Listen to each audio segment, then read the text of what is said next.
Hello world, good morning. It is a very hot Saturday morning and I'm here in the garden. I'm trying to talk not too loud because I don't know if people are still sleeping in the building, but I wanted to talk to you about my tomato plants. I've always grown my tomatoes in containers. I've only ever done container gardening. This year is the first year that I really dabble in in-ground, in-ground gardening. And so this is what's happening. Let's take a look at my container tomatoes first. So this is tomato row right here. These two are tomatoes and all of these are tomatoes. From that blue pot onward. And as you can see, these are the sizes. Now this tomato is a small tomato, which is why it's so little. This is a bigger variety of tomato, but it also remained short. Now these, I think these are determinate tomato plants, which means they're gonna get a certain height and then they don't get any higher because they're not getting too tall. And then these are indeterminate tomato plants, which means they'll grow as tall as you let them grow. Now, if you notice their height, they're not that tall. And I have them staked up. Naturally, tomatoes want to sprawl out, as you can see here. I don't have this tomato plant tied up to anything. The cucumber is tied up to the tree, but the tomato plant is not.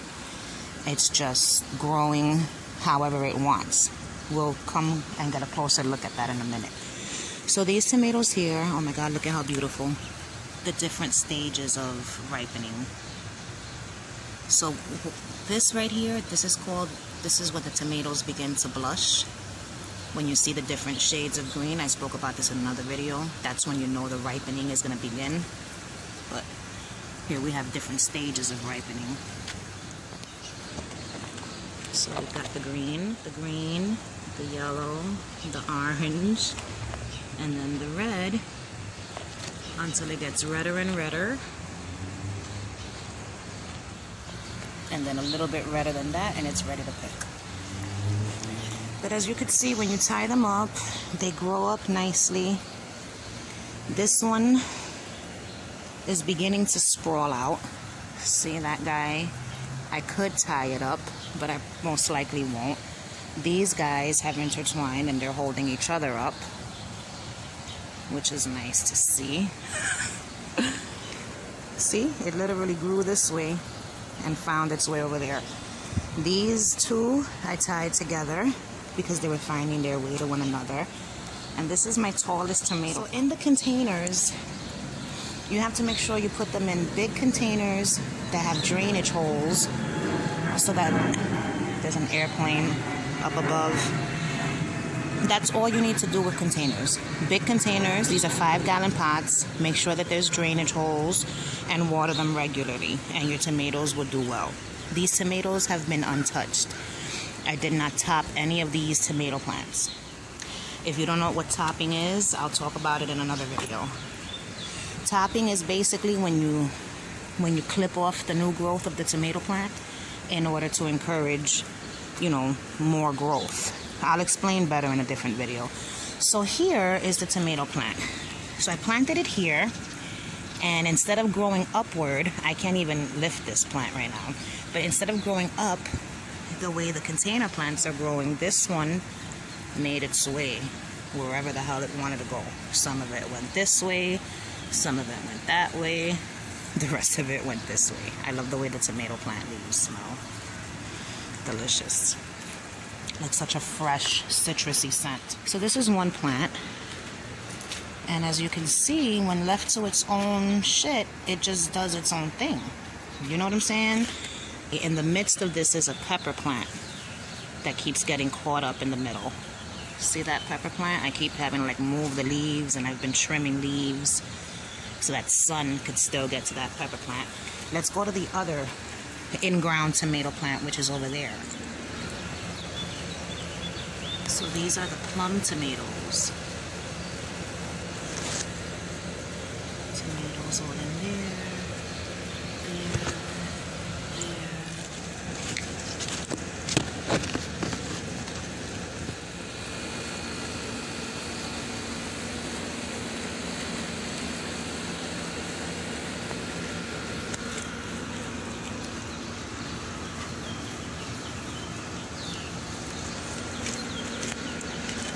plant over there, I don't want to talk too close to the plant because I don't know if my neighbor is sleeping in there.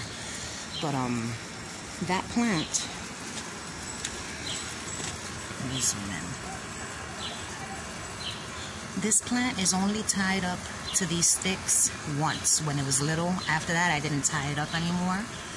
And it's also in ground. And these are my findings. I feel like the in-ground tomato plants here and here, I feel like these plants are much healthier plants than these back there. Not that they're healthier, but they're doing so much better. Like they're thriving in this ground, whose dirt I thought was shit, but clearly it's not, because look at this tomato plant. This is a healthy ass, thriving tomato plant. So is that one. Now these guys, the tomatoes are looking good. And these tomatoes have ripened, whereas these in-ground tomatoes took longer to produce fruit than these. These all produced fruit really quick. And nothing is ripe. I mean, everything is ripening there, except for the Better Bush tomato. But these, that one, and this one, they have fruit on them, but it's not ripe yet. So that's interesting. The containers were quick to produce fruit and the ripening happened quickly. The in-ground ones did not. Now, this is what I'm gonna do. In this pot here, I found my black cherry tomato seeds and I planted some here. So I didn't want to put anything else in the raised bed, but I'm going to. I'm gonna plant these cherry tomatoes in that raised bed, but I'm not gonna do it now because the sun is hot and I'm sweating my ass off. A sweet banana pepper. So the bottom line is, I feel that the tomatoes will thrive more in the ground, but the final conclusion will be drawn at the ending of the summer when I figure out which plants gave me the most tomatoes. Because if I can get 2 or 3 rounds of tomatoes from these guys, but just 1 or 2 rounds from the ones in ground, then I'm gonna say the container is the better way to go, depending on the yield. Right now, these tomatoes have more tomatoes on them than this one. That one has a lot though, but it's a different variety. Look how tall.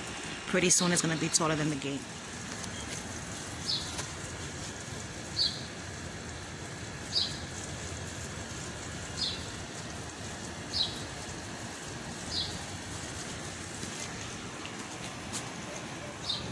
So I forgot, there's other plants that I'm growing in containers and in the ground so that I could see like the comparison and shit, like what does better.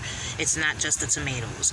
So here in front of you is an eggplant, and it's planted in the ground in this little area down here in the concrete that was cracked, and so dirt was exposed. So I've got like this, which is just sedum, and I have this cucumber growing here in the ground up this stick, and I have this eggplant. This is elephant ears right here.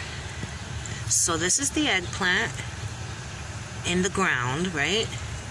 And then this is the one that I have in a container, and as you can see, it's got a flower right here. See that? So that's the flower to be. From this little flower will grow an eggplant, and that's the size of the plant there. It's much smaller than that plant, but then again, I've ripped off a lot of leaves from that plant. That plant looks really good and healthy and standing upright. No signs of flowers yet. This one is, I'm gonna say, half the size. This plant is way bigger, healthier looking leaves. This plant here has like splotches on the leaves and shit. A lot of that could be from like sunburn from the water when it rains and then the sun hits it. So those are 2, right? And then over here, I've got my 3rd eggplant, which is in ground, and it's already got the first flower. Is this flower? Or is that leaf? No, this is a flower to be. That's a flower to be, which means it's an eggplant to be. So this is the smallest of all the eggplants. This is the tiny one. The one over there is the second biggest. And then that one is the one that's doing the best. So it seems that the in-ground one looks the healthiest. It looks even healthier than that one. But this one in the container has fruit. The same thing happened with the tomatoes, remember? Now let's take a look at the peppers. So in here, I have 2 Cubanelle peppers. So I've already harvested 2 of those peppers, but not from here. So these are the 2 that I have growing here. As you can see, they're tall as fuck. I feel like here, like I think they're this tall because they were reaching for the sun, because this sunflower plant is shading them. And that's why I think they're that tall, because look at the space in between each new node. Alright, you know what? This would be a perfect example for me to show you how to top your plants. So, you see down here how you have these nodes every level where you have new leaf? That's a node, right? So let's say this plant was little from here down, right? I would have 1, 2, 3, 4, 5, 6, right? So this is perfect. Normally you want to wait till you have at least 4 sets of, leaves growing. So to top the plant, what you would do is you would basically like cut it. I would cut it right here, right there, right? And then everything on top gets cut off. Then what happens? What happens is this would happen. This happened naturally. I didn't, top this plant. But if you had topped it here, then this would have happened, except there would have been like a bigger gap in between. It would have forked off, and you would have ended up with 2 main stems, and that means that you get double the amount of tomatoes or peppers or whatever it is that you're topping. You could do this to other plants as well, not just tomatoes and peppers. But this one did it on its own. It forked off on its own, and this one did as well. I didn't top any of these plants. So anyway, back to the comparison. This is in containers. I'm gonna show you the in-ground. In-ground is this one, which is like a third of the size of that one, and the other one is this one here inside the tomatoes. And this plant and this plant, which is basically this plant here, looks just like this, same height, same everything. And so there's 2 of them, and these guys have already given me 2 peppers that were like this fat, and they were like really long. I showed them in videos past, but they basically look just like this. They looked just like these peppers. One was growing there, and the other one was growing there. So, can I get it back in? My findings. My findings are, let me sit down because I got busy. My findings are, once again, bizarre. So that one, those plants there, the peppers are so big, but I know why. It's because, they were reaching for the sun. But I find it interesting that this is the opposite. So the peppers gave me peppers in ground, whereas the containers didn't. But everything else is vice versa. Now the final comparison for in-ground and container is the melons. Right there I have a sugar baby watermelon, right? And that's in-ground. My other sugar baby watermelon is this one here, right? So this one is off to a good start. I'm gonna pluck that leaf and that leaf. And then I have another sugar baby melon in the raised bed.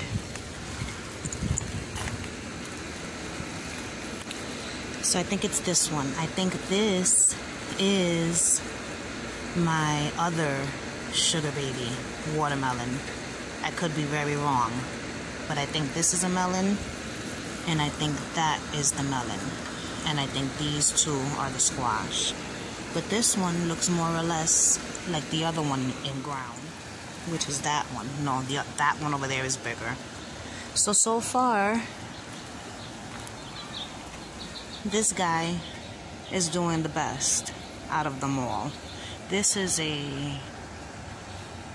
what are you? Cantaloupe.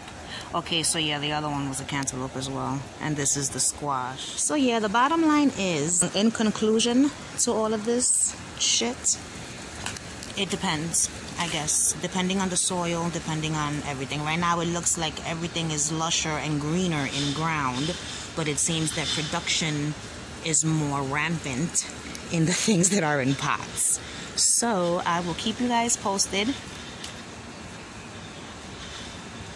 I love how the corn looks. I'll keep you guys posted on the garden and how it's doing. Goodbye.